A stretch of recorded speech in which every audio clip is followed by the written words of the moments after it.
এই যে মাগরিবের সালাত আদায় করেই আমরা বসি, এই সময়টা মূলত জিকিরের সময়।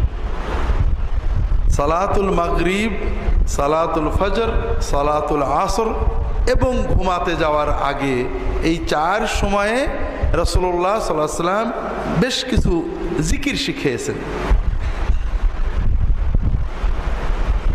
এগুলো আপনারা অনেকে জানেন, আবার কেউ কেউ জানেন না। এগুলো খুবই গুরুত্বপূর্ণ, এগুলোকে অবহেলা করবেন না।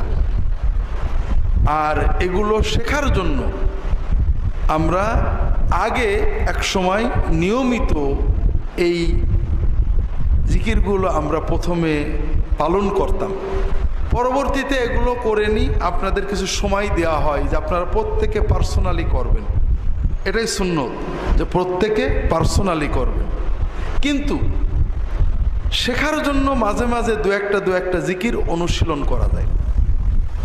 আল্লাহ রসুল সাল্লাল্লাহু আলাইহি ওয়াসাল্লাম 5 ওয়াক্ত সালাতে সালাম ফেরানোর পরে কি বলতেন? হ্যাঁ, মাশাআল্লাহ, এই তো অনেকেই জানা মানুষ আছেন। সালাম ফেরানোর পরেই তিনি 3 বার বলতেন আস্তাগফিরুল্লাহ, আস্তাগফিরুল্লাহ, আস্তাগফিরুল্লাহ। তার মানে আমি আল্লাহ তাআলার কাছে গুনার জন্য ক্ষমা চাচ্ছি, আমি আল্লাহ তাআলার কাছে গুনার জন্য ক্ষমা চাচ্ছি, আমি আল্লাহর কাছে গুনার জন্য ক্ষমা চাচ্ছি। এখন বাঙালি একটা সহজ হিসাব আমাদের আছে যে নামাজ পড়ে কি গুনাহ করলাম নাকি, যে নামাজের সালাম ফিরিয়ে আগে মাপ চাইলাম। একজন বাড়িতে ঢুকে দেখে যে তার স্ত্রী খুব কাঁদছে, আল্লাহ আমার গুনাহগাতা মাফ করে দাও, খুব কাঁদছে। তখন ওর মনে সন্দেহ হয়েছে, নিশ্চয় স্ত্রী কোনো অন্যায় করেছে আজকে, নিলে এত কাঁদবে কে, ধরে বউয়ের মাস শুরু করে দিয়েছে। তা আসলে বিষয়টা এরকম নয়। বিষয়টা হলো ছোট্ট বাচ্চা, তার মনে কিছু চাওয়ার আছে। যখন মাকে হাসি খুশি দেখে তখন সবচেয়ে জরুরি চাওয়াটা আগে চাই, মা আমার এটা লাগবে। আমরা যখন কোনো নেক আমল করি, বিশেষ করে সালাত আদায় করি, সালাতের ভিতরে আমরা যতটুকু আল্লাহর জিকির করি, প্রথমে যাই মনটা ছটফট থাক, শেষ দিকে এসে কিছুটা আল্লাহর কথা মনে এসে যায়। এই যে এত সুন্দর আমল আল্লাহকে খুশি করার জন্য করলাম, সালাম যখন ফেরাই তখন আল্লাহ আমাদের দোয়া শোনার জন্য প্রস্তুত থাকেন যে বান্দা কি চাও দিয়ে দেব। আর আমি কি চাবো? সবচেয়ে আগে আমার কি চাওয়া আছে?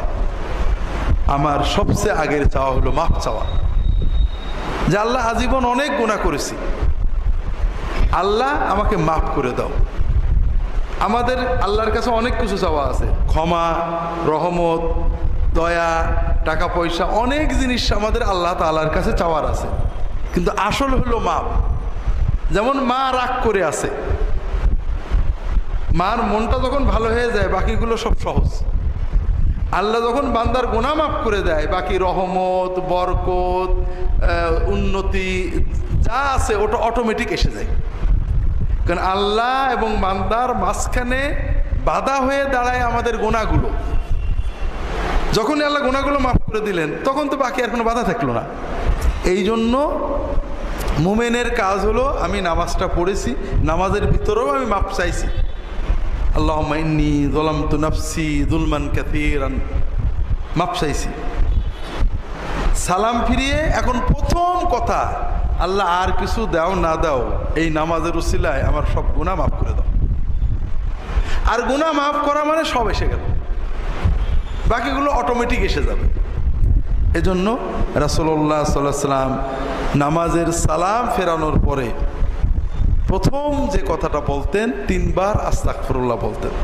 এরপরে বিভিন্ন হাদিস থেকে জানা যায় রাসূলুল্লাহ সাল্লাল্লাহু আলাইহি ওয়াসাল্লাম সালাতের সালাম ফেরানোর পরে কি বলতেন? আল্লাহুম্মা আনতাস সালাম ওয়া মিনকাস সালাম তাবারাকতা ইয়া যাল জালালি ওয়াল ইকরাম।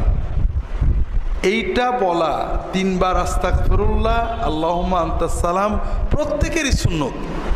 নামাজের সালাম ফিরালে আমরা প্রত্যেকেই মুখে উচ্চারণ করে মৃদু শব্দে বা মনে মনে এটা বলবো প্রত্যেক সালাতেই, শুধু মাগরিব নয়, 5 ওয়াক্ত সালাতের পরে নারী পুরুষ সবাই প্রথমেই 3 বার আস্তাগফিরুল্লাহ বলবো, এরপরে আল্লাহুম্মা আনতাস সালাম ওয়া মিনকাস সালাম তাবারাকতা ইয়া যাল জালাল ওয়াল ইকরাম, এইটা বলবো। এরপরে রাসূলুল্লাহ সাল্লাল্লাহু আলাইহি ওয়াসাল্লাম অনেক দোয়া জিকির আমাদের শিখিয়েছেন। তার ভিতরে আল্লাহ তাআলার তাসবিহ সুবহানাল্লাহ 33 বার, আলহামদুলিল্লাহ 33 বার, আল্লাহু আকবার 33 বার অথবা 34 বার।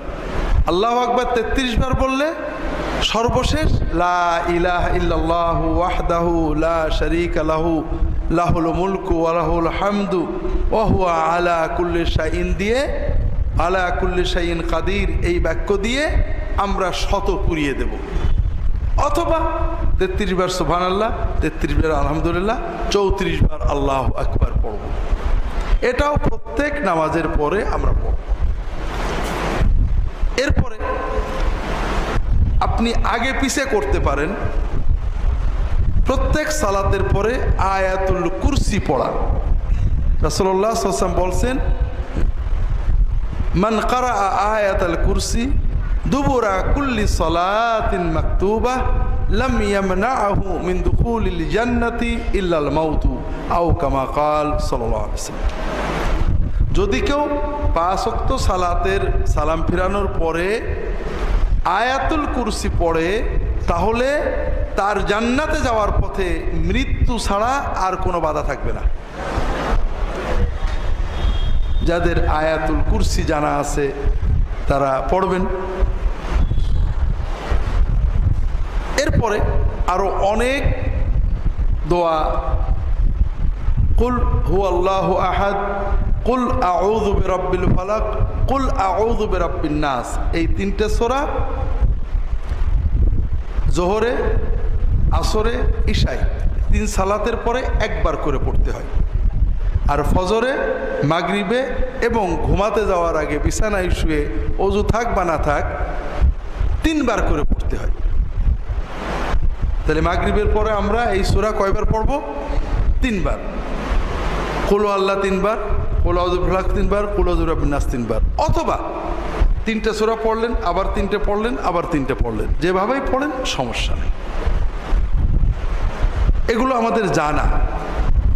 এর বাইরে অনেকগুলো দোয়া জিকির রাসূলুল্লাহ সাল্লাল্লাহু আলাইহি ওয়াসাল্লাম আমাদের শিখিয়েছেন, যেগুলো আমাদের জন্য অনেক কল্যাণ বয়ে আনে, মুখস্থ করতে হয়। দরুদের কথা গতদিন বলেছি, 10 বার দরুদ শরীফ মাগরিবের এবং ফজরের পরে পড়লে রাসূলুল্লাহ সাল্লাল্লাহু আলাইহি ওয়াসাল্লামের শাফাত সেই মানুষের জন্য পাওনা হয়ে যায়। আর একটা দোয়া আপনাদের বলেছিলাম, বিসমিল্লাহিল্লাযী লা ইয়াদুররু মা ইসমিহি শাইউন ফিল আরদি ওয়ালা ফিস সামাই ওয়া হুয়াস সামিউল আলিম। সকালে 3 বার, সন্ধ্যায় 3 বার পড়লে ওই দিনে কোনো আসমানি জমিনি বালা ওই মানুষটাকে স্পর্শ করবে না। ছোট বাচ্চাদের আমরা যদি সকালে 3 বার পড়ে ফু দিয়ে দিই, মাথায় গায়ে হাত দিয়ে একটু পড়ে দিই, সন্ধ্যায় পড়ে দিই, ইনশাআল্লাহ ওই দিনে তার কোনো আসমানি জমিনি বালা তাকে স্পর্শ করবে না। আপনার দৌড়ে বেড়ান হুজুরের কাছে তাবিজ নেওয়ার জন্য, মা যে মহব্বতে পড়তে পারে, হুজুর তো ওই মহব্বতে পড়ে ফু দিতে পারে না। আমি কোনো রকম, আর মা কত মহব্বতের সাথে পড়ে। আল্লাহ তো কালবের হালত দেখে যে কতখানি মহব্বত দিয়ে পড়ছে। এই যে মা যখন এই দোয়াটা পড়ে বাচ্চাকে ফু দেবে, এর যে তাসির হবে, আমার দোয়ায় অত তাসির হওয়ার কথা না। এরপরে সকালে এবং সন্ধ্যায় হেফাজতের 2টো দোয়া আছে। একটা হলো নিজেরা পড়বেন, বাচ্চাদেরকে পড়ে ফু দেবেন বা মাথায় গায়ে হাত রেখে পড়বেন। আউযু বিকালিমাতিল্লাহি তাম্মাতি মিন কুল্লি শাইতানিন ওয়া হাম্মাহ ওয়া আইনিন লাম্মাহ। এর মানে হলো, আল্লাহ আমি আপনার আশ্রয় চাচ্ছি, আপনার কালিমাতিল্লাহি তাম্মা, আল্লাহ তাআলার পরিপূর্ণ কালামের কালেমার আশ্রয় নিচ্ছি, যেন কোনো শয়তান, জিন, কোনো কীটপতঙ্গ, বিচ্ছু, সাপ, কোনো বদনজর যেন আমার ক্ষতি করতে না পারে। 3 বার। এবং ছোট বাচ্চাদের এই দোয়া পড়ে সকালে এবং সন্ধ্যায় 3 বার ফু দিয়ে দেবেন, গায়ে হাত দিয়ে পড়বেন। আরবিটা যদি উইযুকা এরকম বললে ভালো হয়, তবে না পারলে এইভাবেই পড়বেন, আউযু বিকালিমাতিল্লাহি তাম্মাতি মিন কুল্লি শাইতানিন ওয়া হাম্মাহ ওয়া আইনিন লাম্মাহ।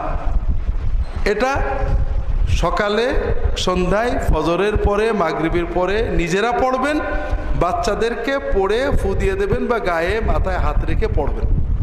বাচ্চাদের যখন ফু দেবেন তখন জোরে জোরে পড়বেন, যেন বাচ্চার কানেও কথাটা যায়। ফু দিতে পারেন অথবা গায়ে হাত দিয়ে পড়তে পারেন, সবই এক। সন্ধ্যার সময় না, রাত্রিবেলায় অনেকেই খারাপ স্বপ্ন দেখে, বাচ্চারা ভয় পায়। এর জন্য রাসূলুল্লাহ সাল্লাম একটা ছোট্ট দোয়া শিখিয়েছেন, নিজেরা পড়বেন। যে বাচ্চারা পড়তে পারে না, হাত দিয়ে ফু দিয়ে পড়ে দিয়ে দেবেন, আউযু বিকালিমাতিল্লাহি তাম্মাতি মিন গাযাবিহি ওয়া ইকাবিহি ওয়া মিন শাররি ইবাদিহি ওয়া মিন হামাযাতিশ শায়াতিন ওয়া আন ইয়াহদুরুন। এগুলো আল্লাহর জিকির হবে, সওয়াব হবে, আবার আমাদের দুনিয়ার হেফাজতও হবে। এদিকে খেয়াল রেখে সকাল সন্ধ্যার ওজিফাগুলো আপনারা করবেন, মন দিয়ে করবেন। আগামী মাসিক মাহফিলে আমরা আরও নতুন কিছু দোয়া মশকরার পালন করার চেষ্টা করব। আল্লাহ তাআলা তৌফিক দান করুন, আমিন।